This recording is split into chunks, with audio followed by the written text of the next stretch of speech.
15 বছরের শাসনামলের নিদারুণ পতন ঘটে গণঅভ্যুত্থানের মধ্য দিয়ে। ডক্টর মোহাম্মদ ইউনূসের নেতৃত্বে অন্তর্বর্তীকালীন সরকার বাংলাদেশ রাষ্ট্রের যে সংস্কারের লক্ষ্য নিয়েছে সেই লক্ষ্যে আমরা কতখানি এগিয়েছি, সেই সংস্কারের কাজ কতখানি সামনের দিকে এগুতে পেরেছে সে নিয়েও আছে প্রশ্ন, আছে আলোচনা, আছে সমালোচনা।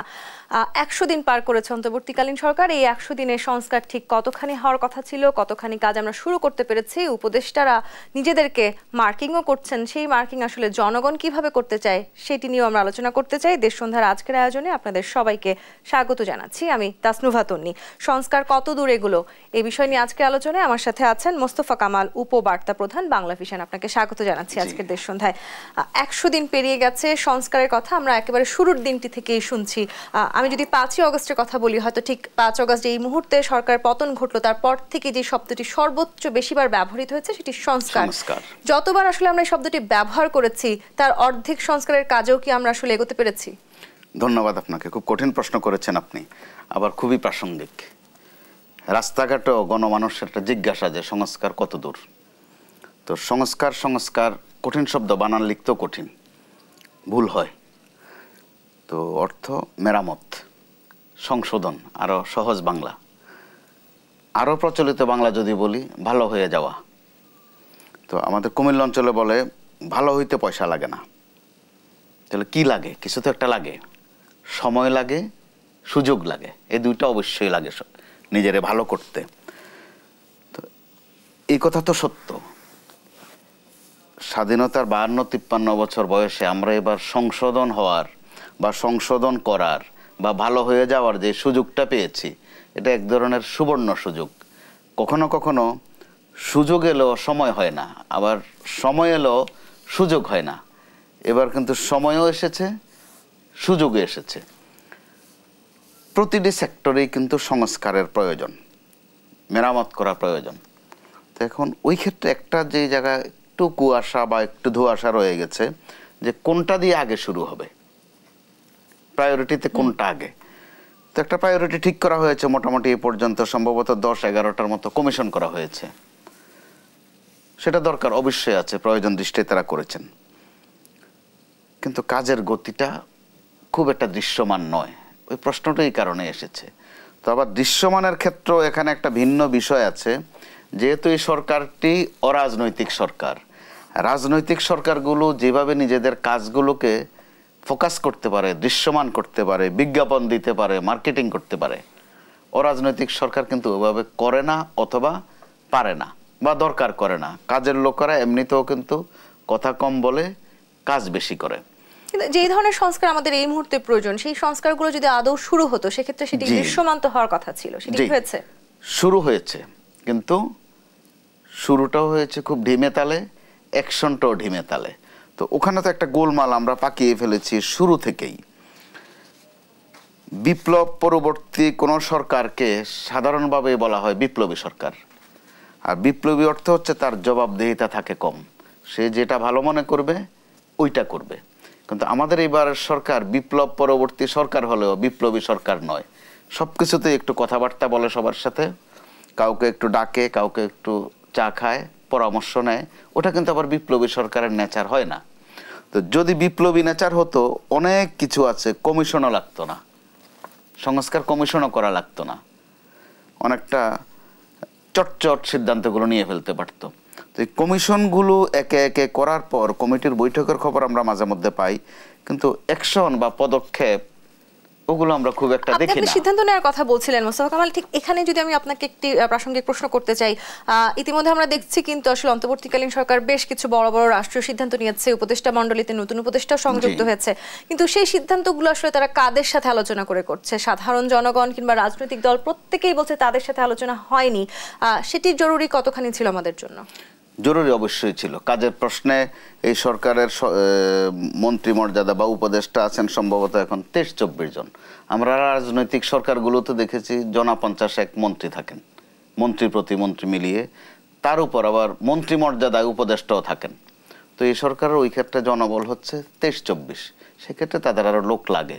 এক একজন উপদেষ্টার কাছে 5টি-6টি মন্ত্রণালয়, কঠিন কাজ। কিন্তু তো এই কঠিনের মধ্যে বাছাই করলে যে কয়েকটা বেশি দরকারি, একটা হচ্ছে আইন শৃঙ্খলা, ওই জায়গাটাতে ডেভেলপমেন্ট কম, যেটা খুবই জরুরি ছিল। দ্বিতীয়ত হচ্ছে বাজার পরিস্থিতি। তো বাজার পরিস্থিতিতেও ওইভাবে প্রায়োরিটি দেওয়া হয়েছে সত্য, কিন্তু অ্যাকশন নেই। তো এই ক্ষেত্রে এই যে দুটো প্রায়োরিটির কথা আপনি বলছেন, এই দুটো প্রায়োরিটি জায়গাটি যদি আসলে তারা নিয়ন্ত্রণ করতে না পারেন, সেক্ষেত্রে জনগণের একটি বড় অংশের আসলে এই অন্তর্বর্তীকালীন সরকারের উপর আস্থা থাকবে কিনা সেটি নিয়ে একটা সংশয় থাকে।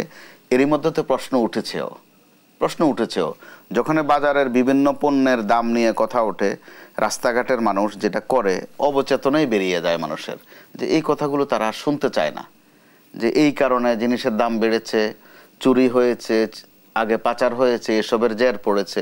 হয়তো সত্য যুক্তিগুলো, কিন্তু মানুষ অভ্যস্ত না এগুলো আর শুনতে। 15 বছর শুনতে শুনতে মানুষ ত্যক্ত বিরক্ত, যে কারণে মানুষ কিন্তু এখন অ্যাকশন দেখতে চায়। ওই জায়গাটাতে মানুষ আনমনেও বলে, প্রকাশ্যও বলে রাস্তাঘাটে, যে সরকার অ্যাকশন নেয় না কেন। অ্যাকশন বলতে তারা একটা সাঁড়াশি কিছু একটা চায়। কিন্তু সরকারের অভিযানগুলো অনেকটাই বা পদক্ষেপগুলো অনেকটাই একটা কুসুম কুসুম কোমল, খুব নয়, সাঁড়াশি নয়, রুক্ষ নয়, মোট কথা বলতে গেলে বিপ্লবী নয়। যেমন ধরুন বাজার সিন্ডিকেট শুনতে শুনতে মানুষ বিরক্ত, কিন্তু অ্যাকশন নেই। যে জায়গাগুলোতে আসলে আমরা তড়িৎ গতিতে পরিবর্তন আশা করছিলাম, সেখানে আসলে আমরা তড়িৎ গতি তো দেখিনি, একটু ধীমা গতিও দেখেছি কিনা সেটা নিয়েও আসলে একটা প্রশ্ন থেকে যায়। মোস্তফা কামাল, এই যে আমরা বারবার বলছি আমাদের অনেক ধরনের সংস্কার প্রয়োজন ছিল, যারা আসলে উপদেষ্টা হিসেবে কাজ করেছেন 100 দিন নিশ্চয়ই যথেষ্ট সময়, তারা যদিও বলছেন যে এই 100 দিন যথেষ্ট সময় নয় মূল্যায়ন করবার জন্য, কিন্তু অন্তত এই সরকার কিভাবে কাজ শুরু করেছে সেটি মূল্যায়ন করার সময় তো এসেছে, জনগণ কি ভাবছে সেটি ভাবারও সময় এসেছে। তাদের কর্ম পরিকল্পনা জানাটা কি জরুরি ছিল কিনা জনগণের জন্য সেটি আমরা জানতে পেরেছি। সেটা তারা জানাচ্ছে, একটু একটু করে জানাচ্ছে, কি কাজ করতে যাচ্ছে সেটা জানাচ্ছে। কিন্তু যেটা বললাম, রাজনৈতিক সরকার নয় বলে তারা সেটা খুব জানাজানির কাজটুকু ওইভাবে করে না, বিজ্ঞাপন দিয়ে করে না, ঘোষণা দিয়ে করে না, তারা তাদের মতো কাজ করেন। দেখেন আপনি যে 100 দিন বা 110-12 দিন হয়ে গেছে, এখন 15 বছর 7 মাসের তুলনায় আবার এটা বড় কোনো দিন না, তেমন দিন না। যেখানে 15 বছর 7 মাস যাবতীয় অব্যবস্থাপনা, যাবতীয় দুর্নীতি, লুটপাটের সিস্টেম করা হয়েছে, ওখানে তারা এই 1 মাস 10 দিনে 15 বছরের সিলেবাস শেষ করে ফেলবেন, এটা এত সহজ নয়। আবার আপনি যদি আমরা যারা জমদূত বলি, আজরাইল বলি, তিনি 3 সেকেন্ডও সময় দেন না কাউরে, তো ওনার সাথে তুলনা করলে আবার 115 দিন বহু সময়। আমরা সময় নিয়ে কথা বলছি, আমি শুরুতেই বলছিলাম যে সংস্কার আসলে আমাদের এই বড় পরিবর্তন, রাজনৈতিক পট পরিবর্তন পর সবচেয়ে বেশি ব্যবহৃত শব্দ হতে পারে, এবং এর আরেকটি যেটি শব্দ আমরা সবচেয়ে বেশি ব্যবহার করছি এটা হচ্ছে রাজনৈতিক দলগুলো অন্তর্বর্তীকালীন সরকারকে যৌক্তিক সময় দিতে চায়। 100 দিন পেরিয়ে যাবার পর আমি একটি প্রশ্ন করতে চাই, যৌক্তিক সময় আবার অযৌক্তিক সময় হয়ে দাঁড়াবে কিনা? জি, কিছুটা অযৌক্তিক হয়ে যাচ্ছে এর মধ্যে রাজনৈতিক কারণে। বলা ছিল, একদম ফয়সালা ছিল প্রথম দিনে, যে আগে সংস্কার পরে নির্বাচন।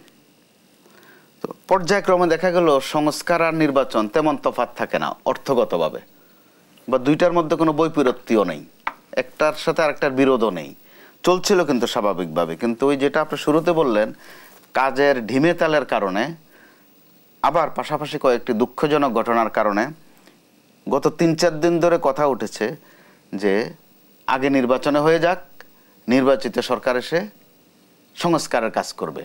এটা কিন্তু এক ধরনের বেদনার কথা। এরই মধ্যে আবার প্রধান উপদেষ্টা রাগ করে হোক আর কষ্ট পেয়ে হোক কথা একটা কিন্তু বলে ফেলেছেন, যে রাজনৈতিক দলগুলো এবং জনগণ যদি মনে করে যে সংস্কারের দরকার নাই, তাহলে সংস্কার বন্ধ রেখে সরকার দ্রুত নির্বাচনে দিয়ে দেবে। এটা কিন্তু অভিমান আছে এই কথাটার মধ্যে। তো অভিমান মানুষের কখন হয়? কষ্ট পেলেই হয়। তো যিনি প্রধান উপদেষ্টা আছেন তিনি সাধারণত অভিমান প্রকাশ করেন না, ওনার স্বভাবের মধ্যেই নেই, হাসতে হাসতেই কথা বলেন। তো এরকম কোমনীয় একজন লোক যখন এই কথাটা বলে ফেললেন, সম্ভবত রাজনৈতিক দলগুলোর সাথে ওনার আরেকটু বোঝাপড়ার বিষয় আছে। এই যে রাজনৈতিক দলগুলোর সাথে অন্তর্বর্তীকালীন সরকারের আমরা সংলাপ হতে দেখেছি শুরুর দিকে, এখন খানিকটা দূরত্ব আপনি দেখতে পাচ্ছেন কিনা? এখন যে সিদ্ধান্তগুলো নেওয়া হচ্ছে কিংবা রাজনৈতিক দলগুলো ঠিক যেভাবে চাইছে অন্তর্বর্তীকালীন সরকার খানিকটা ভিন্নভাবে সবকিছু আশা করছে কিনা? বিশেষ করে যদি আমি নির্বাচনের জায়গাটিতে আপনার কাছে প্রশ্ন করি, সেক্ষেত্রে আসলে বিএনপির মতো বড় একটি রাজনৈতিক দল সাথে অন্যান্য রাজনৈতিক দলের সাথে তাদের এক ধরনের মত পার্থক্য কি তৈরি হয়েছে? যথারীতি তৈরি হয়েছে। বিএনপির দিক থেকে গতকাল যেটা দলের মহাসচিব বলেছেন, যে বিএনপি ক্ষমতায় এলো কি এলো না, একদম কোট আনকোট পরিষ্কার করে তিনি বলেছেন যে নির্বাচন হয়ে গেলে ঝামেলা, দেশে যে ঝামেলা আছে এখন তার অর্ধেক কমে যাবে। একটা উপলব্ধি থেকেই কিন্তু তিনি বলেছেন কথাটা। তো যখন আবার আপনি বারবার খালি নির্বাচনের কথা বলবেন, তখন কিন্তু যারা হাসপাতালে কাতরাচ্ছে ব্যথায় যন্ত্রণায় অর্থাৎ আহতরা, আর যারা নিহত হয়েছে তাদের পরিবারের সদস্যরা বিলাপ করছে, কারো কারো বিলাপ করার শক্তিও আর নাই, তাদের জন্য কিন্তু এটা আবার খুব কষ্টের। যে এই জন্যই কি তাহলে 5ই আগস্ট হয়েছিল, এই জন্যই তারা জীবন দিয়েছিল নির্বাচনের জন্য? মোটেই না। নির্বাচন তখন প্রাসঙ্গিক ছিল না, ছিল কোটার কথা, তাও সরকারি চাকরিতে বয়সের কোটা বিষয়ে। একদিকে বয়স ছিল, আরেকদিকে ছিল মুক্তিযুদ্ধের কোটা। তো সেটা দেখেন ধাপে ধাপে ধাপে ধাপে চলে আসলো সরকার পতনে। তো সরকার পতনে আসার পর বিএনপি জামাত যারা ফিল্ডে ছিল, খুব কষ্টে ছিল, নির্যাতিত ছিল, তাদের সাথে আমাদের শিক্ষার্থীদের এই দাবিটা কমন পড়ে গেছে। অর্থাৎ সরকার পতন হয়ে গেল অবিশ্বাস্যভাবে। 2 তারিখ 3 তারিখেও যেটা কল্পনার মধ্যে ছিল না, দুঃস্বপ্নে বোধহয় কেউ ভাবেনি। যারা সুখ স্বপ্ন দেখে অর্থাৎ বিএনপি জামাত, তারা বোধহয় ভাবেনি এরকম কিছু একটা হবে।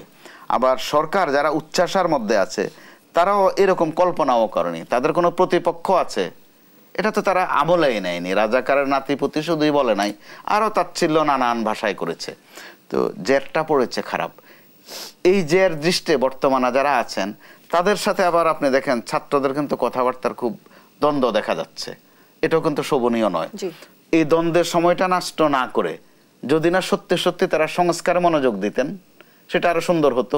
যে এই সংস্কারটা আসলে দাবি দেওয়া থেকে শুরু হয়েছিল। আপনি বলছিলেন যে আমরা একটা সময় আসলে বৈষম্য বিরোধী ছাত্র আন্দোলন থেকে আমরা বড় একটি রাজনৈতিক পট পরিবর্তন দেখেছি।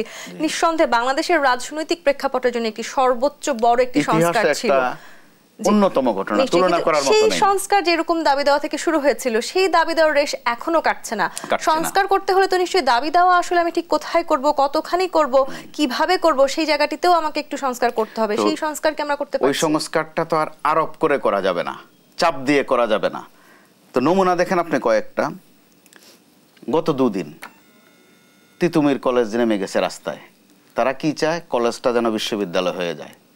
তার কয়েকদিন আগে নেমেছিল ঢাকার 7 কলেজ। তাদের এক সময় এভাবে তারা মাঝে মধ্যে রাস্তায় নামতো, কি নিয়ে? যে তাদেরকে যেন ঢাকা বিশ্ববিদ্যালয়ের অধিভুক্ত করা হয়। ওই তারাই আবার এখন বলছে তারা ঢাকা বিশ্ববিদ্যালয়ের অধিভুক্ত থাকতে চায় না, 7 কলেজের জন্য আলাদা একটা ইউনিভার্সিটি। অর্থাৎ এই যে বায়না ধরা, দাবি তোলা, এরকম বায়না নামার মধ্য দিয়ে কিন্তু আমাদের সংস্কার মারাত্মক ব্যাহত হচ্ছে। আজকে যেটা হয়েছে, তাবলিগের এক গ্রুপ কিন্তু নেমে পড়েছে, তাদেরকে সামলাতে কিন্তু মোটামুটি গোটা দিন প্রায় কেটেছে। আবার আজকে 4র্থ দিনের মতো অথবা 5ম দিনের মতো সাভার গাজীপুরে আবার গার্মেন্টস শ্রমিকরা নেমেছে। তাদেরকে বুঝিয়ে শুনিয়ে দুপুরে বিদায় করা হয়, একটু পর কে যেন তাদেরকে আবার নামিয়ে দেয়। তো যে কারণে আমি বলছিলাম, যদি বিপ্লবী সরকার হতো এই পর্বগুলোই আসতো না। দাবি দেওয়ার এই সংস্কার নিয়ে আসলে অন্তর্বর্তীকালীন সরকার যথেষ্ট চাপে আছে কিনা সেটাও একটি প্রশ্ন রেখে আমি একটু বিরতিতে যেতে চাই। দেশ সন্ধ্যায় বিরতি নিয়ে ফিরছি, সাথেই থাকুন। দেশ সন্ধ্যা দেখছেন। সংস্কার কতদূর এগুলো এ নিয়ে আলোচনা করছিলাম আমরা। মোস্তফা কামাল, আমরা সংস্কারের কথা যখনই বলছি সবাই আসলে সর্বোচ্চ গুরুত্ব দেওয়ার চেষ্টা করছেন নির্বাচনকে ঘিরে, এবং সেটি খুবই স্বাভাবিক। শেষ পর্যন্ত রাজনৈতিক দলগুলোর হাতেই রাষ্ট্রের মালিকানা যদিও জনগণের, কিন্তু রাষ্ট্র নিয়ন্ত্রণ তাদেরকে করতে হবে, সেটি স্বাভাবিক। কিন্তু এই যে নির্বাচন নিয়ে এক ধরনের গড়িমসি করা হচ্ছে, এই ধরনের আলোচনা চলছে, কিংবা অন্তর্বর্তীকালীন সরকার তাদের মেয়াদ দীর্ঘায়িত করতে চান কিনা, সেটি নিয়ে রাজনৈতিক দলগুলোর মাঝে এক ধরনের ধোঁয়াশা কাজ করছে, প্রশ্ন জেগেছে। তো গড়িমসি বোধ ঠিক নয়। আপনি যদি সংস্কার চান, আর সংস্কার চাওয়া মানে মোটেই তা নয় যে পরিপূর্ণ সংস্কার, এটা কখনো সম্ভব না। 3 মাসে কেন? বাংলাদেশে আমরা স্বভাবে, চর্চায়, আচরণে, আপনি আমি থেকে শুরু করে সবাই যেভাবে অভ্যস্ত হয়ে গেছি, এটা সংস্কার পরিপূর্ণ করতে অনেক সময় লাগবে। তার আগে আমাদের নিজের নিয়ত ঠিক আছে কিনা, আমি আসলে ভালো হতে চাই কিনা, এটা একটা প্রশ্ন আছে। তো রাজনৈতিক দলগুলোর কাছ থেকে এবার সংস্কারের আগে একটা সংস্কারের নমুনা কিন্তু আমরা দেখেছি। আমি 2-1টা বলি। বিএনপি নিজের জায়গা থেকে তারা 31 দফা সংস্কার দিয়েছে। কত দফা পালন করবে বা কতটুকু পারবে এটা পরের প্রশ্ন, কিন্তু এই যে তাগিদ বোধ করেছে যে সংস্কার হওয়া দরকার, অর্থাৎ আমাদের এই তাগিদ আসলে নির্বাচনের আগে সব রাজনৈতিক দলগুলো অনুভব করে, পরে তারা সবকিছু ভুলে যায় কিনা? আপনার অভিযোগ সত্য। মানুষ ওই কারণে রাজনীতিবিদদের বিশ্বাসটা একটু কম করে, যে তারা নির্বাচনের আগে অনেক কথাই বলে, অনেক ওয়াদা দেয়, কিন্তু ওয়াদা যে পালন করবে ওই ওয়াদাটা কিন্তু দেয় না। তাদের নানান কথা আছে, কেন পারেনি, নানান যুক্তি দেখাবে, শীত গরম রোদ বৃষ্টি, অনেক অজুহাত তাদের আছে।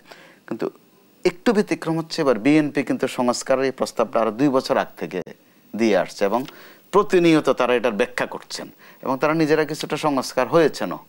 আপনি ছোট্ট ঘটনা দেখেন না, ধারণার বাইরে 5 আগস্ট অর্থাৎ পতনের দিন ওই সময়ের অর্থাৎ 5 আগস্টের আগের যিনি ক্ষমতাসীন দলের সাধারণ সম্পাদক ছিলেন, নিয়মিত আবৃত্তি করতেন, আমাদেরকে বিনোদন দিতেন, তিনি একাধিকবার বলেছিলেন যে আওয়ামী লীগের যদি, পতন শব্দটা বলেন না, যে আওয়ামী লীগ যদি ক্ষমতায় না থাকে পয়লা রাতেই, সুনির্দিষ্ট করে বলেছেন, দিন পর্যন্ত যাওয়া লাগবে না, পয়লা রাতেই তাদের 20 লাখ নেতাকর্মীকে হত্যা করা হবে। তো রাজনীতিবিদরা একটু বাড়াইয়া বলেন, তাহলে আপনি 10 লাখ ধরেন বা 5 লাখ ধরেন, তার মানে অপকর্ম কত করেছেন ওনাদের কাছে একটা আমলনামা ছিল বা একটা স্টেটমেন্ট ছিল, নিজেরাও একটা ভয় উপলব্ধি করছিলেন। তো ওই রকম তো কিছু ঘটেনি, এটা অবশ্যই কি সংস্কার মনে করা যায় না? তো বিএনপি তো প্রতিশোধ পরায়ণ হওয়ার কথা ছিল, হয়নি। বিএনপির চেয়েও বেশি প্রতিরোধ পরায়ণ হওয়ার স্বাভাবিক ছিল জামাতের। তাদের কতগুলো নেতাকে ফাঁসি দেয়া হয়েছে, তারা যেটাকে বিচারিক হত্যাকাণ্ড বলে, বিচার বলে না, যে বিচারের নামে হত্যা করা হয়েছে। তো তারাও কিন্তু হিংসাত্মক হয়নি, বরং উদারতায় দেখিয়ে এসেছে। এরপরে আপনি ধরেন যিনি প্রধান উপদেষ্টা, এই বয়সে ওনাকে যে হয়রানি করা হয়েছে, রক্ত মাংসের মানুষ, তিনি কিন্তু হেসেছেন বরাবরই। বরং দু একটা যেটা বিচারের আগে বিচার কাজ শুরু হয়েছিল আদালত প্রাঙ্গণে বা বিভিন্ন জায়গায়, তিনি সেটার আপত্তি করেছেন যে বিচারের আগে যেন বিচার না হয়। এগুলো কিন্তু ছোট্ট ছোট্ট আকারে সংস্কার। এবার তরতাজা একটা সংস্কার আপনি দেখেন, গতকালকেও যেটা হয়েছে আন্তর্জাতিক অপরাধ ট্রাইব্যুনাল, কি ট্র্যাজেডি। শেখ হাসিনা যেটা তৈরি করেছেন, এখন ওখানে ওনাকে ডাকা হয় যে আপনি আসেন। পাশাপাশি দেখেন, যখন ইনি শুরু করেছিলেন তখন নিশ্চয় গণমাধ্যমের জায়গা থেকে আপনার মনে থাকার কথা, একটা লোককে বিকৃতভাবে কিন্তু ওখানে বিচারের আগে বিচার করা হয়েছে। ধরুন দেলোয়ার হোসেন সাইদি, তার নাম কিন্তু এইভাবে আদালতে উপস্থাপন হয় নাই, হয়েছে দেলোয়ার হোসেন সাইদি ওরফে দেলা ওরফে দিলোচোর। এটা কিন্তু অসম্মানজনক। কিন্তু এবার আপনি দেখেন, আমরা যে শুনানি দেখছি ওখানে পর্যাপ্ত সম্মান করা হচ্ছে, কাউকে কিন্তু এভাবে বিকৃত করা হচ্ছে না। আবার যাদের আসামিদেরকে শুধু সম্মানই করা হচ্ছে না, তাদের স্বজনরা যারা যারা এসেছেন দেখা করতে দিয়েছেন। এবার এখানে একটা সংস্কার অটোমেটিক্যালি হয়ে যাচ্ছে। এবারের অপরাধটার রক্তগুলো এখনো কিন্তু শুকায়নি, তরতাজা প্রমাণ আছে। আর তখন কিন্তু আপনার সাক্ষী ধরে আনতে হয়েছে নানান জায়গার থেকে, শিখিয়ে দেওয়া হয়েছে একটা, সে বলেছে আর একটা, তার তাল ঠিক থাকেনি। তার উপর যেন আবার নিরাপত্তা থাকে, তার কোনো ডিস্টার্ব না হয়, সেফ হোম করা হয়েছিল ঢাকা শহরে অনেকগুলো, আপনার মনে থাকার কথা। এবার কিন্তু অত্যন্ত পরিষ্কারভাবে সবকিছু হচ্ছে। তো আমরা আশা করব আরো পরিষ্কার হোক, যেন কোনো প্রশ্ন না থাকে, নিখুঁতভাবে করা হোক। এবং সব ধরনের সংস্কার আসলে শেষ হচ্ছে নির্বাচনের সেই রোডম্যাপে গিয়ে, কিন্তু সেই নির্বাচনের বিষয়ে রোডম্যাপ ঘোষণা না হলে রাজপথে আন্দোলনের নামারও একটি ঘোষণা দিয়েছে বিএনপি নেতাকর্মীরা। সেটি নিয়ে আসলে সরকার চাপে আছে কিনা? বিব্রতকর অবস্থায় তো থাকাই সরকারের জন্য স্বাভাবিক। আর বিব্রত হয়েছেন বলে স্বয়ং প্রধান উপদেষ্টা বলছেন যে যদি সংস্কার দরকার মনে না করেন, নির্বাচনটা আগে দরকার মনে করেন, তাহলে দিয়ে দেই। আবার বাংলাদেশে আমরা গত 3-4 টার্ম যে নির্বাচনের সাথে পরিচিত হয়েছি, ওই ধরনের একটা নির্বাচন করতে 3 মাস লাগে না, 1 সপ্তাহ যথেষ্ট। কিভাবে দিনের ভোটটা রাতে করে ফেলতে হবে, এক্সপার্ট লোকেরা কিন্তু চেয়ারে চেয়ারে এখনো আছেন। আমরা কেউ কিন্তু ওদিকে যাচ্ছি না। 14 সাল বা 18 সাল বা 24 সালে যারা নির্বাচনের দায়িত্ব পালন করেছেন, ডিসি সাহেবরা, এসপি সাহেবরা, ইউএনও সাহেবরা, তারা কিন্তু বহাল তবিয়তে আছেন। শুধু ইশারা করলে হবে যে ওই কিসিমের একটা করে দাও, তারা করে দিতে পারবেন। অথবা যে ভোটও লাগবে না, শুধু ডিক্লারেশন দিয়ে দাও, 154 হয়েছিল এর আগে, যে এরকম কিছু একটা করে দাও। তো নিশ্চয়ই আমাদের বিএনপি সহ যারা আছে তারা এই ধরনের নির্বাচন চায় না, তারা একটা সুন্দর নির্বাচন চাইবে, কারণ রাজনৈতিকভাবে তাদের অবস্থা ভালো। কিন্তু তাদের মধ্যে একটা ভয় কাজ করছে, যেটা তারা পরিষ্কার করছেন না ভয়টা কিসের, কিন্তু আবার 2-1 লাইন বলছেন। সেটা কি বিরাজনীতিকরণের কোনো ভয়? বিরাজনীতিকরণ শব্দটা বলছেন, মাঝে মধ্যে কিংস পার্টির একটা আতঙ্ক বোধ করেন, কিন্তু আমরা এখন পর্যন্ত দৃশ্যমান কোনো কিংস পার্টি দেখছি না। নাম্বার 2, এই সরকারে যারা আছেন, অর্থাৎ এই উপদেষ্টা মণ্ডলীতে যারা আছেন, তাদের কোনো দল নাই, তাদের নিজস্ব কোনো এজেন্ডা নাই। তারা যেসব কাজ করছেন এগুলো তাদের জন্য করছেন না, পরবর্তী সরকারের জন্য করছেন।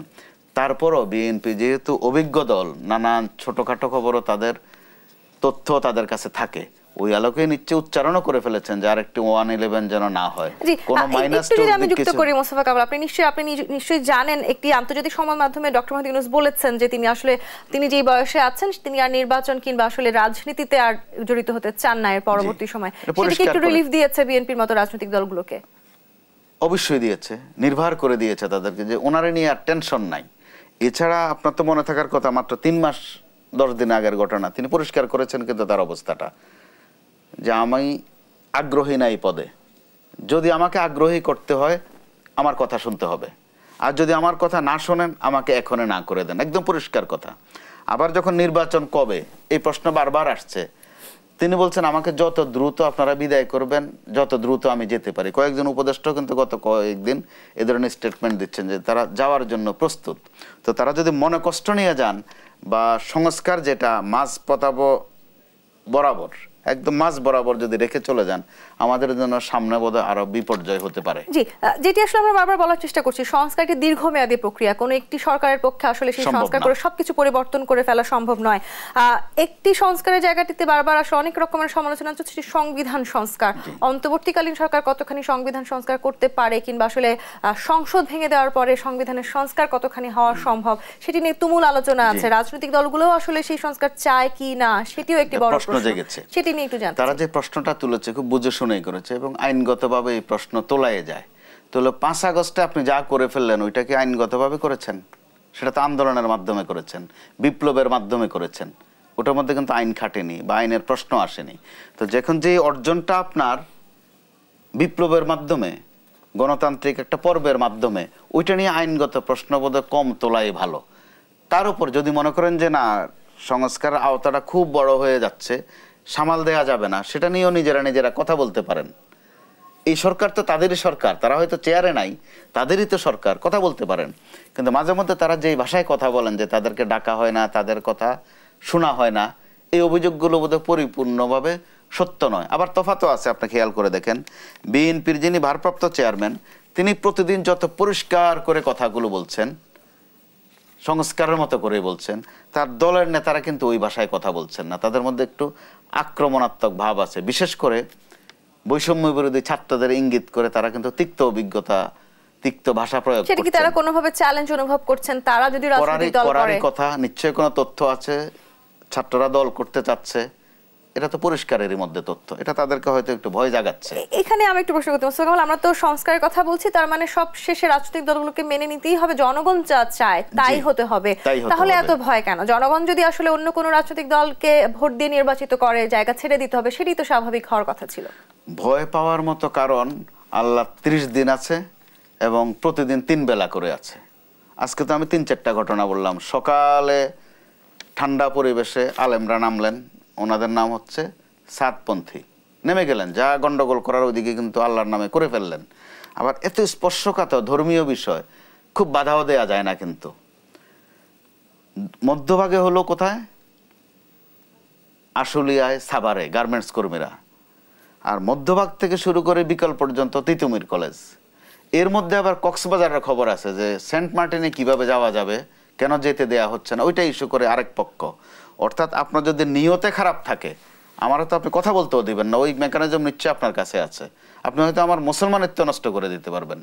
প্রশ্ন করবেন আপনি মুসলমান কিনা, আমি বললাম মুসলমান, আপনি বলবেন দাড়ি নাই তো, আমি বললাম দাড়ি না হইলেও মুসলমান হওয়া যায়, বলবেন টুপি তো দেখি না, আমি টুপি দেখাইলাম, বললেন আপনি কি 5 বেলা পড়েন নাকি মাঝে মধ্যে 2-1 বেলা, তাহাজ্জুদ পড়েন কিনা। অর্থাৎ আমার ধর্মীয় যে আইডেন্টিটি, মুসলমানিত্ব, ওইটাও আপনি খর্ব করে দিতে পারবেন যদি আপনার মতলব খারাপ থাকে, আমার ডিস্টার্ব করার বিষয় থাকে। এই সরকার কিন্তু একের পর এক প্রতিদিন যদি সে তার ডিস্টার্বে ফেস করা লাগে, তার উপর যিনি পালিয়ে গেছেন প্রধানমন্ত্রী, তিনি গত 3-4 দিন তো প্রতিদিন একটা আমাদের কুমিল্লা অঞ্চলে এটারে বলে ভেসকে দেয়া, মানে ভয় দেখানো, এক একটা ফোন ছাড়েন, কোন উদ্দেশ্যে ছাড়েন। তো ওনার জায়গা থেকেও তো সংস্কারের একটা প্রশ্ন থাকতে পারতো, নিজেরাও তো তারা সংস্কার হইতে পারতেন যে কোন কারণে, কোন পরিণতিতে তাদের এই দশাটা হলো। কিন্তু তারা প্রতিনিয়ত মেসেজ দিচ্ছেন যে তারা কোনো আজে বাজে কাজ করেননি, যা করেছেন এগুলো ভবিষ্যতেও করবেন, আর 272 জন হত্যার লাইসেন্স তো পেয়েই গেছেন। তো এগুলোতে যে কেউ কি ভয় পাবে না? কিন্তু বাংলাদেশের জনগণ আসলে আদৌ আওয়ামী লীগের মতন কি রাজনৈতিক দলকে এই মুহূর্তে কিংবা পরবর্তী নির্বাচনে গ্রহণ করার জন্য মানসিকভাবে প্রস্তুত কিনা, সেটি তো একটি বড় চ্যালেঞ্জের জায়গা রয়েছে। আবার যদি আওয়ামী লীগের মতন রাজনৈতিক দলগুলো না থাকে, যে সংস্কার আমরা চাইছিলাম, সেই সংস্কারে নিশ্চয়ই নির্বাচনের কথা যদি আমি বলি, লেভেল প্লেইং ফিল্ড তৈরি করা খুবই জরুরি, যেটি আমরা দীর্ঘদিন নির্বাচনে দেখিনি, বড় রাজনৈতিক দলগুলো আমরা অংশগ্রহণও দেখিনি। এবার নিশ্চয়ই আমরা সেটি প্রত্যাশা করতে চাই। সেক্ষেত্রে লেভেল প্লেইং ফিল্ড তৈরি করা কি একটি বড় চ্যালেঞ্জ কিনা? এখন লেভেল, এরপরে প্লেয়িং, প্রথমে সমান করা, এরপরে খেলবেন। তো খেলতে গেলে প্লেয়ার লাগে, কিন্তু এখানে রাজনৈতিক বিষয়ের আছে কিছু, ওখানেও একটা গোলমাল। ছাত্রদের পক্ষ থেকে আওয়ামী লীগকে নিষিদ্ধ করার জোর দাবি, ওখানে আবার বিএনপি সহ অন্যান্য রাজনৈতিক দলগুলো বলল যে না, নিষিদ্ধ তারা চায় না। এটা কিন্তু একটা ভালো দিক এক সেন্সে। তো আরেক সেন্সে ছাত্রদের মধ্য থেকে প্রশ্ন আসছে, তার মানে কি আপনারা আবার 90-এর মতো যাদেরকে স্বৈরাচার বলতেন তাদের সাথে যে মেলামেশা, যে মিতালি গড়েছিলেন, এবারও ওই ধরনের কোনো মতলব আছে কিনা? তাহলে আমাদেরকে লাশ করলেন কোনো পথে ঘাটে? তাদেরও যুক্তি আছে, কিন্তু দুই দিকেই যুক্তি আছে। কিন্তু এবারের যুক্তি হচ্ছে, আপনি যদি কাউকে নিষিদ্ধ করে দেন, সে কিন্তু বিচারের বাইরে চলে গেল, তারা আর আপনি বিচারের আওতায় আনতে পারলেন না। এক ধরনের মুক্তি কিন্তু সে পেয়ে গেল। আবার তারা জিজ্ঞাসা করতে পারবেন না তুমি ওইটা করেছো কিনা, তারা তো শূন্যই করে দিয়েছেন। জেলখানায় একটা উপমা এরকম, জেলখানায় কিছু আসামি খুব দুষ্টামি করে, প্রচণ্ড দুষ্টামি করে, আজে বাজে শব্দ করে, সকালের কাজ বিকালে করে, উল্টাপাল্টা যত আছে সব তারা করে। তখন একজন শক্ত জেলার আনা হলো যে তুমি এগুলোরে সোজা করবা। সে বললো যে করে ফেলবো 2-4 দিনের মধ্যেই। যে কিভাবে? যে যেটাই কথা শুনবে না ঘাট ধরে লাত্তি দিয়ে জেলখানা থেকে বের করে দেবো। তো অর্থটা কি দাঁড়ালো? জেলখানা শূন্য, অর্থাৎ বিচারের জায়গাটা আপনি ফাঁকা করে দিলেন। কথাটা কড়া, ঘাট ধরে লাত্তি দিয়ে জেলখানার থেকে বের করে দেব। তো তাকে তো জেলখানায় রাখা হয়েছে সংশোধন করার জন্য। আপনি যখন বললেন যে বের করে দেব, তার মানে তার সংশোধনের পর্বটা রাখলেন না। সংশোধন করতে গিয়ে বা সংস্কার করতে গিয়ে যাতে আমরা শূন্যতা তৈরি না করে ফেলি, সেটি আমাদের মনোযোগ দিতে হবে। আপনি সরকারের সামনে থাকা বেশ কিছু চ্যালেঞ্জের কথা বলছেন, খুবই স্বাভাবিক। যেই জায়গাটিতে দাঁড়িয়ে আছে বাংলাদেশ এই মুহূর্তে, যে বাস্তবতায় আছি আমরা, সেখানে চ্যালেঞ্জ অনেক বেশি। সেই চ্যালেঞ্জগুলোকে বিবেচনায় নিয়ে আসলে এই সরকার কর্মপরিকল্পনা তৈরি করেছে কি না, সেটিও একটি প্রশ্ন থেকে যায়। সেই উত্তরটি আমি নিব। আরো একটি বিরতি নিয়ে ফিরতে হবে। দেশ সন্ধ্যায় আরো একটি বিরতি নিয়ে ফিরছি, সাথেই থাকুন। দেশ সন্ধ্যা দেখছেন। মোস্তফা কামাল, সরকারের সামনে অনেক চ্যালেঞ্জ আছে, সেটি খুবই স্বাভাবিক। কিন্তু এখনকার যে বাস্তবতায় আমরা দাঁড়িয়ে আছি, সেক্ষেত্রে আসলে চ্যালেঞ্জগুলো চিন্তা করে তারা সেই বিবেচনায় কর্মপরিকল্পনা তৈরি করা তাদের জন্য খুবই জরুরি ছিল। এবং সেই সাথে শুধু কর্মপরিকল্পনা তৈরি করতে আমরা দীর্ঘদিন ধরে দেখেছি যে রাজনৈতিক দলগুলো নির্বাচিত হয়ে দেশের হাল ধরেছেন, তারাও নানান রকম কর্মপরিকল্পনা আমাদেরকে দেখিয়েছেন। কিন্তু সেই জায়গাটিতে স্বচ্ছতা আমরা নিশ্চিত করতে পারি কিনা, জবাবদিহিতা নিশ্চিত করতে পারছি কিনা, ঘাটতি আছে ওখানে, একটু শূন্যতা আমরা দেখছি। এখন ধরুন স্টেক হোল্ডারদের মধ্যে বিএনপি বড় দল, যথেষ্ট অভিজ্ঞ তারা। সরকার যেখানে যেখানে ব্যর্থ হচ্ছে, ভালো রকমের ব্যর্থ হচ্ছে, বিশেষ করে বাজার পরিস্থিতি, অর্থনৈতিক ক্ষেত্রে, বিএনপি কিন্তু একটা সহযোগিতা ওখানে করতে পারে ভালো রকম। বিএনপির দিক থেকে সতর্কতা মানে দেয়া হচ্ছে, এই সরকার যেন সফল হয় সেই আশাবাদ তারা ব্যক্ত করছেন। তো এই সরকারকে সফল করার বিষয়ে অন্তত বাজার পরিস্থিতির ক্ষেত্রে কিন্তু একটু অবদান তারা রাখতে পারেন। উদাহরণ বলি, 5 তারিখে যখন সরকার পতন হয়ে গেল, 6-7 তারিখে স্টুডেন্টরা কিন্তু বিভিন্ন বাজারে নেমেছিল। তারা বাজারে যাওয়ার সাথে সাথে জিনিসপত্রের দামটা কমে যায়, তারা বাজার ছেড়ে চলে যায়, পেছনে আবার দাম বেড়ে যায়। তার মানে দুষ্টামি, নোংরামি আছে, ভয় আমরা ঠিকমতো এখনো পাইনি। এই ক্ষেত্রে বিএনপি কিন্তু এই সিন্ডিকেট বলেন আর দুষ্ট বলেন সবাইরে চেনে, রাজনৈতিক দলগুলো এই কিন্তু একটা অভিজ্ঞতা, এটা তাদের গুণও, তারা সবাইরে চেনেন। কিন্তু তো ক্ষমতায় গেলে হয়তো তারা ভালো পারফর্ম করবেন, দমাবেন বা দমানোর চেষ্টা করবেন, ওই চেষ্টাটুকু তো এখনো করা যায়। ছাত্ররা যেটা করেছে বাজারে বাজারে, সেই সুযোগটাই কি তাদেরকে আমরা করে দিচ্ছি কি, তারাও নিচ্ছেন কিনা এই প্রশ্ন আছে। কিন্তু তারা একদিকে বলছেন এই সরকার যেন সফল হয়, সরকার যেন ব্যর্থ না হয়। তাহলে ওই ক্ষেত্রে সরকারকে নিজের গরজে সুমুটু হয়ে সহযোগিতা করার বিষয় আছে। আবার সরকারেরও কিন্তু তাদের কাছে সহযোগিতা চাওয়ার বিষয় আছে, অনেকটা সোশ্যাল কন্ট্যাক্টের মতো। বর্তমান সরকার পুরনো নীতি কাঠামো অনুযায়ী পরিবর্তন করতে চাইছে কিনা, সেটি নিয়েও একটি প্রশ্ন থেকে গেছে। যেহেতু প্রশাসনিকভাবে আসলে আমরা বড় কোনো পরিবর্তন এখনো দেখিনি, কিন্তু চাইলেই কি আসলে এই বড় পরিবর্তন একদিনে করা সম্ভব? আধা বেলায় করা সম্ভব। বিশেষ করে প্রশাসনিক এই পরিবর্তন যেটা বলেন আপনি 14 সালে কোন ডিসি সাহেব কোথায় কত ভোট কেটেছেন, এটা তো তার আমলনামায়ও আছে। তাদের কিন্তু নিজস্ব একটা আমলনামা আছে, এসিআর, তারা একটা লেখেন যে আমি এতগুলো ভোট কেটেছি। পুলিশের যে কর্মকর্তাগুলো আছে, আমার কাছে বেশ কিছু কপি আছে, যে আমি 17টা শিবিরকে পিটিয়েছি, 3টাকে গুম করেছি, আইসিটি মামলা দিকে এতগুলোকে আমি পিটিয়েছি। তারা কিন্তু দিব্যি চেয়ারে চেয়ারে আছেন। এর ফলে পুলিশ বলেন বা বিভিন্ন সেক্টরে বলেন, কিছু মুন্সি সাহেব থাকেন, থানায় মুন্সি সাহেব বলে। আর ঢাকায় যখন, অর্থাৎ অফিসে, এসপি অফিস অথবা আইজিপি সাহেবের অফিস বা ডিএমপিতে, তখন আরো যে মুন্সি বলে না, বাংলায় বলে না, বলে যে স্টাফ অফিসার। ইংরেজি দিয়ে বলে। উদ্দেশ্য হচ্ছে তারা একটু কালেকশন ভালো পারেন, সোশ্যাল কানেকশন ভালো, সবাইরে চেনেন, একটা কমিউনিকেশন তারা এখানে করেন। এটা কিন্তু বাণিজ্যের মতো, যত না চাকরি তার চেয়ে বেশি বাণিজ্য। তারা কিন্তু সুন্দর মতো বহাল তবিয়তে আছে।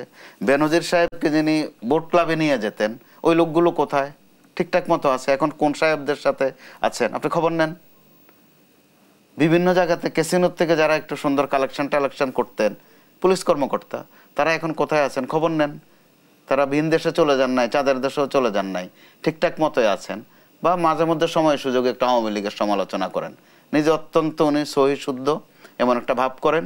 আর কখনো বিএনপি করছেন এগুলো একটু দাবি করেন, ছাত্রদল করছেন এগুলো একটু দাবি করেন, দাবি করে বুঝাতে চান যে উনি একজন বঞ্চিত, বড় ভালো মানুষ তিনি। তারা কিন্তু এই সুযোগে বড় বড় চেয়ারে বসে যাচ্ছেন। আমি এই কারণেই বলছি হাতগুলো বড় পাকা। আপনি নির্বাচন দেন, তড়িগড়ি নির্বাচন দেন, তারাও বোধহয় ওইটিয়ে চাচ্ছে। তারা তাদের ক্যারিশমা দেখাবে, কারণ একটা এক্সপার্টিজম তো তারা অর্জন করে ফেলেছে, তারা কাস্টমার পাবে। আমাদের বাংলাদেশে হচ্ছে দুষ্ট কাজের ক্লায়েন্ট বেশি। যত দ্রুত সম্ভব আসলে আমাদেরকে সেই জায়গাগুলোতে সংস্কার আনা প্রয়োজন ছিল। মূল্যায়নের কথা বলছি আমরা বারবার, যখনই সংস্কারের কথা আসছে নিশ্চয়ই উপদেষ্টা মণ্ডলীতে যারা আছেন, আপনি নিশ্চয়ই জানেন একজন উপদেষ্টা তিনি নিজেকে মূল্যায়ন করেছেন, 10-এ 4 নম্বর তিনি নিজেকে দিতে চান। ঠিক আছে, আমি নিজের মূল্যায়ন করা নিশ্চয়ই নিঃসন্দেহে খুবই ভালো কাজ। আবার অতি মূল্যায়নের ফলাফল কি হয় সেটি আমরা বিগত সরকারের সময় দেখছি, তারা হয়তো নিজেদেরকে মূল্যায়ন করতে দিলে 10-এ 20 দিয়ে দিতেন। সেটি নিয়ে যদি একটু জানতে চাই, সেই সংস্কারগুলো সবার মাথায় থাকবে কিনা? সেই জায়গাটাকে আমি পজিটিভলি দেখতে চাই। দিন শেষে গিয়ে কি হবে আরেকটা প্রশ্ন আছে, সেটা আইন উপদেষ্টা বলেছেন। তিনি আইনের খুব বড় শিক্ষক, বাংলাদেশে নামকরা শিক্ষক। ঘটনাচক্রে তিনি আইন মন্ত্রণালয়ে পেয়েছেন, অসংখ্য ছাত্র তার বাংলাদেশে। আবার তিনি এটার ব্যাখ্যা 10-এ 4 পেয়েছেন, এটা তো বললেন সর্বশেষ। এর আগে তিনি এক জায়গায় কিন্তু একটা অপ্রিয় সত্য কথা হাসতে হাসতে বলে ফেলেছেন প্রকাশ্য অনুষ্ঠানে, যে আগে আমি সমালোচনা করতাম, মানুষের ত্রুটি ধরতাম, সরকারের ত্রুটি ধরতাম, মানুষ আমার মাথায় নিয়ে নাচতো, আর এখন আমি চেয়ারে বসে গেছি, এখন আমার সমালোচনা করে। এটাই কিন্তু নিষ্ঠুর বাস্তবতা। যখন আপনি স্টিয়ারিংয়ে বসবেন তখন কিন্তু সামনে রান করা বড় কঠিন, এটা মাথায় তাদের রাখতে হবে। উপদেষ্টাদের যে কয়েকজন বলেছেন, এরই মধ্যে বিচ্ছিন্নভাবে খবর এসেছে তারা একটু দ্রুত চলে যেতে চাচ্ছেন যার যার সেক্টরে। আবার তারা কারা? আপনি ধরেন প্রধান উপদেষ্টার কথাই যদি ধরেন, প্রধান উপদেষ্টা ওনার জন্য কিন্তু খুব বড় পদ নয়, গুণে মানে আরো অনেক উপরে তিনি চলে গেছেন আরো বহু বছর আগে। ডক্টর সালেউদ্দিন আহমদ বাংলাদেশে কিন্তু 2-3 জন নাই, একজন। ওয়াহিদুদ্দিন মাহমুদ চমৎকার একাডেমিশিয়ান, অর্থনীতি বোঝেন ভালো, টক শোতে এক্সপার্ট, তাত্ত্বিকভাবে ছোট্টর মধ্যে সমাধান দিয়ে দেন। কিন্তু চেয়ারে বসার পর আপনি দেখেছেন কাজের গতি কিন্তু ওইভাবে বাড়ছে না, বরং মাঝে মধ্যে আজকে এক কথা কাল আরেক কথা বলতে হয়। রাজনীতিবিদরা ওগুলো খুব ছোট্ট করে সামলে দেন, নিঃশব্দে সামলে দিতে পারেন। যেটা তারেক সাহেব কিন্তু গত পরশু বলেছেন যে রাজনীতিবিদরা অর্থাৎ নির্বাচনী জনপ্রতিনিধিরা চেয়ারে বসলে এসব সিন্ডিকেটও দমন করে ফেলতে পারবেন। তো আমার প্রশ্ন হচ্ছে, ক্ষমতায় বসলে পারবেন, এখন একটু পারেন না, টুকটাক একটু সহযোগিতা করেন তাদেরকে। দেশের স্বার্থে কিছু করতে হলে সবসময় আসলে ক্ষমতায় যেতে হবে, চেয়ারেই বসতে হবে, নট দ্যাট। বিএনপির ওই সক্ষমতা আছে এবং বিএনপির মধ্যে একটা উদার মানসিকতাও কিন্তু আমরা দেখতে পাচ্ছি। তারা শাসনতান্ত্রিক কিভাবে কিছু পরিবর্তন করবেন নিজের থেকেই বলছেন, এটা কম কথা নয়। কিন্তু আগে তো রাজিও করানো যেত না। শুধু বিএনপি না, সব রাজনৈতিক দলের মাঝে সেই পরিবর্তন আসলে সেটা আমরা প্রত্যাশা করতে চাই। মোস্তফা কামাল, একদম শেষ পর্যায়ে চলে এসেছি। আমরা সংস্কার নিয়ে আমরা কথা বলছি, যে অনেক ধরনের আলোচনা আছে, গতি কতখানি আছে সেই প্রশ্নটাই করে শেষ করতে চাই। কিভাবে কাজে আরো গতি আসতে পারে? সেই ক্ষেত্রে স্বপ্রণোদিত হওয়া, যার যার জায়গা থেকে, আরোপ করে নয়, চাপাচাপি করে নয়, দিল সাফ করে, যেটা আমরা নিয়ত বলি। কারণ এই সুযোগ তারাও আর পাবেন না, কখনো পাবেন কিনা সন্দেহ আছে। বাংলাদেশে এবার যে সুযোগটা তৈরি হয়েছে, প্রশাসনিকভাবে বিন্যাসের সুযোগ হয়েছে, পরিষ্কার করার সুযোগ হয়েছে, পুলিশে হয়েছে। আমি আপনি যেই কাজ করি, গণমাধ্যম কর্মী, আমরাও কিছু আজে বাজে কাজে কিন্তু জড়িয়েছি, এটার পরিণতিও ভোগ করছি। মানুষ গালমন্দ করে, আমরাও কিন্তু ওখান থেকে পরিত্রাণ পাওয়ার এটা সুযোগ হিসাবে নিতে পারি। তো ওইভাবে যদি যার যার জায়গা থেকে, এটা তো আমাদের মর্যাদা বৃদ্ধির প্রশ্ন। আসলে এটা করে আমরা লোকসান হবে আমাদের তা না, আমাদের মর্যাদাটা বাড়বে। আমাদের একটা সম্মান আছে, সামাজিক সম্মান, পারিবারিক সম্মান, পেশাগত সম্মান। তো সেই দিক থেকে রাজনীতিবিদদের দায়িত্ব বেশি, যেহেতু তারা অভিভাবক। তারাও যদি নিজের দিকটা অন্তত বোঝেন, ক্ষমতায় কখনো না কখনো তারাই কিন্তু যাবেন, তারাই অভিভাবকত্ব করবেন। তো এই সময়টায় বিবেচনায় ঠিক। নানান উপমা কম ব্যবহার করে দ্বিতীয় মুক্তিযুদ্ধ, দ্বিতীয় স্বাধীনতা, এই সাহিত্য কম বলে যদি কাজে নেমে যান আমরা কিছু রেজাল্ট পাবো। অর্থাৎ ব্যক্তি স্বার্থ কিংবা দলীয় স্বার্থের বাইরে গিয়ে আসলে দেশের জন্য যদি কাজ করতে পারি হয়তো আমাদের সংস্কার ততখানি গতি পাবে এবং সেই গতিতে হয়তো সংস্কার অনেকটাই আমরা এগিয়ে যেতে পারবো। আমরা সবাই লাভবান হব, দেশ তো লাভবান হবেই। সবচেয়ে বড় কথা আমরা একটা পরিচ্ছন্ন দিক পাবো। আমি একজন অভিভাবক হিসেবে আপনি যদি বলেন যে সংস্কার কত দিক দিয়ে শুরু করবেন, আমি তো আমার নিজের স্বার্থে আগে চাইবো যে শিক্ষা প্রতিষ্ঠানগুলো সুন্দর হোক, আমার বাচ্চাদের পড়াশোনা হোক, স্বাভাবিক। এরপরে একজন সাধারণ নাগরিক হিসাবে চাইবো যে বাজারে জিনিসপত্রের দামটা একটু আয়ত্তে আসুক। যে প্রায়োরিটির কথা আমরা বলছিলাম সেই প্রায়োরিটি আসলে দিন শেষে আমাদেরকে নির্ধারণ করতে হবে এবং সংস্কারের জায়গায় এগিয়ে যেতে হবে। নিজের বোধ আমাদের নিজেরই জাগাতে হবে। অসংখ্য ধন্যবাদ আজকে আমাদেরকে দেশ সন্ধ্যায় সময় দেওয়ার জন্য। ধন্যবাদ আপনাকে। দর্শক, আগামী দেশ সন্ধ্যা দেখবার আমন্ত্রণ রইল। ধন্যবাদ এতক্ষণ সাথে থাকবার জন্য।